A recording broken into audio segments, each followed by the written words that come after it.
Эй, всем привет, с вами снова я, Вечерний. И как вы видите, я сегодня в замечательной обстановке, чтобы поговорить о коррупции. И следует вопрос, что такое коррупция и с чем ее едят? Если ты думаешь, что коррупция, дороги хуже, что-то там с пенсии, то ты ничего не знаешь о коррупции. И да, пока я помню, людям, которые будут говорить, в России коррупции нет, или же, а вот в Украине, то, пожалуйста, уйдите с этого видео и удалите интернет. Начнем с малого, а именно, как переводится коррупция. Да ладно, шучу. Вам всем пофиг, как переводится коррупция, где она зародилась и так далее. Если кому-то интересно, то Википедия вам в помощь. А да, пока я не забыл. Я знаю, что за экраном сидят диванные эксперты по коррупции. У меня нет цели сделать из каждого эксперта по коррупции, экономике и политике. А просто я преследую цели рассказать основы и дать пищу для размышлений. А теперь начнем с малого, с типов коррупции. Коррупция делится условно на три типа. На несистемную, низовую и системную. Начнем по порядку. Несистемная коррупция, или по-другому ее можно назвать бытовой. Ну смотрите, это, к примеру, когда вам сделают быстрее паспорт за условно 1000 рублей. В университете вам поставят зачет, или добавят парочку баллов, а врач вам поставит нужный диагноз. Данная коррупция довольно вредна, хоть и не убийственна. К слову, в странах, где она хорошо развита, они развиваются намного медленнее и менее эффективно. Следующая у нас на очереди это низовая коррупция. Ну смотрите, например, в России запретят все книги, за исключением книги под названием «Ударник Владимира Путина». Но вы хотите прочитать нормальную литературу, например, «Ударник социалистического труда». Так, нет, плохой пример. Ну, например, книгу «Почему я не сменил фамилию» под авторством Игоря Пидоренко. Ну, слышите, вы знаете то, что есть черный рынок, где можно купить любую другую литературу, за исключением «Ударника Путина». Кстати, один из исторических случаев это Брежневская эпоха во времена СССР. Ну ладно, книги. А если, например, государство не может снабдить население всем необходимым, например, говядиной, ну тогда эта коррупция, в принципе, необходима. Да и сама коррупция, в принципе, безвредна. Да и победить ее довольно легко. К примеру, разрешить запрещенную литературу, или же начать нормально снабжать население. И тогда данный рудимент вымрет сам.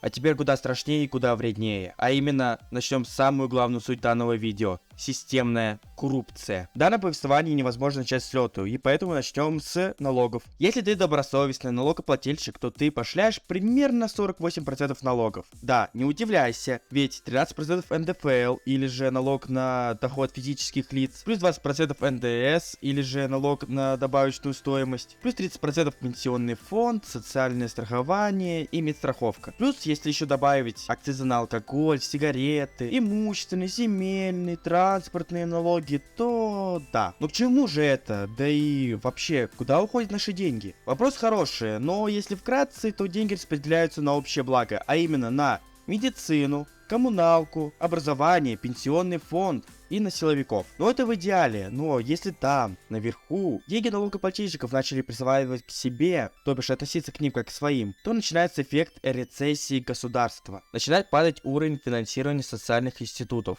То бишь плохой уровень медицины, образования, маленькая пенсия, да и полиция злая и коррумпированная, но про это немного позже. Город твой перестает получать нужный бюджет на ту же инфраструктуру, например, и все такое. Но куда главнее и твоя заработная плата уменьшается, ведь деньги не пахнут, так ведь? Коррупция проникает во все слои нашего общества. Да и она куда глубже, чем можно подумать на первый взгляд. Но, как говорится, рыба гниет с головы. Вот угадайте, сколько получает федерация с одного лишь НДФЛ?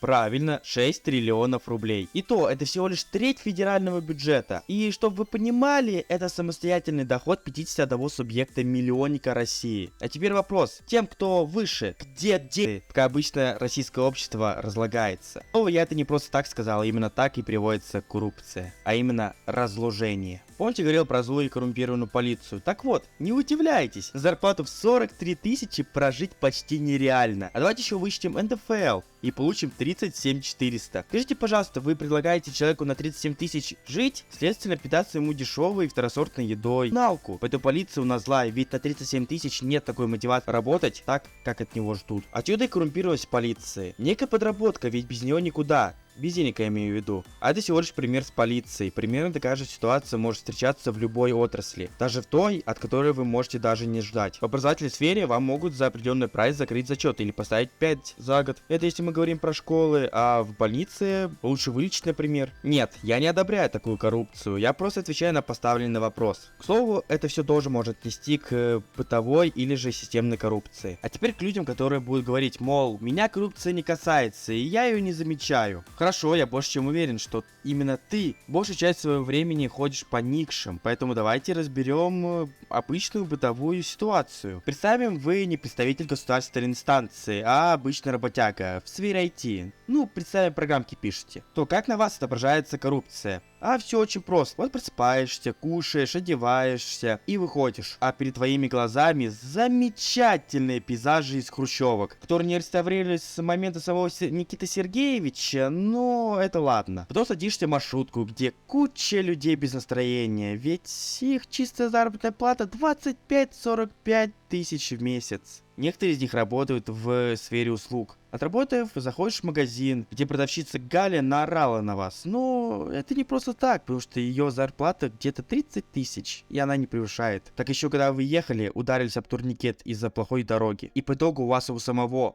испорченное настроение, ведь его испортили другие люди. Да, очень много условностей, но суть понятна. Прочие люди испортили вам настроение. Так что и плохая инфраструктура, но за инфраструктуру отвечают тоже люди, а именно чиновники. Но не переживайте, эти деньги не исчезли в никуда. Они там осели, в частном спектре. Примечательно всего то, что у условный Галь есть высшее образование, а она работает в условном магните, поскольку плохой уровень образования из-за коррумпированной власти. Ну теперь отвечу на вопрос, а что в Украине? А в Украине такая же ситуация, ну, если не считать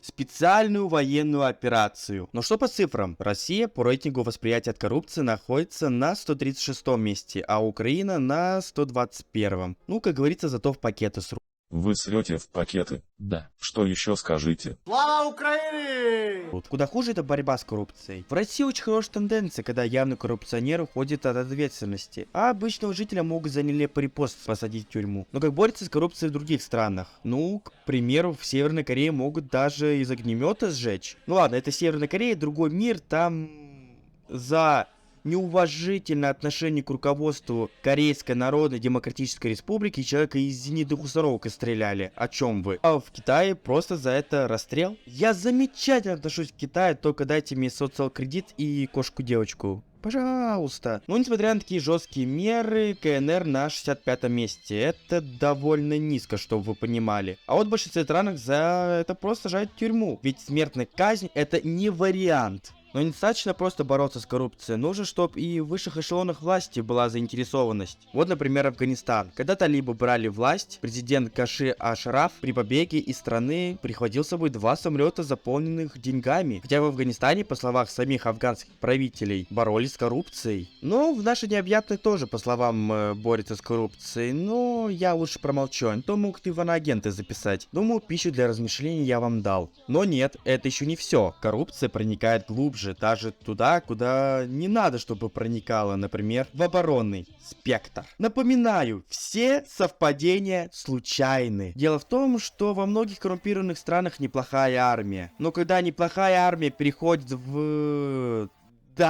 то оказывается, что нет такой армии, которая была в пропаганде. Оказывается, что экипировка старая, нет того количества танков, которое была на картинке, поскольку треть не на ходу, треть муляжи, а часть приписок, и по итогу из 100% танков, которые показывали, настоящих всего лишь 30. Это пример, если что. А речь, если что, идет про кадровую армию, а про запасы я вообще лучше промолчу. Куда хуже обстоят дела в силовом спектре. Дело в том, что коррумпированная власть делает все, чтобы сохранить свой строй.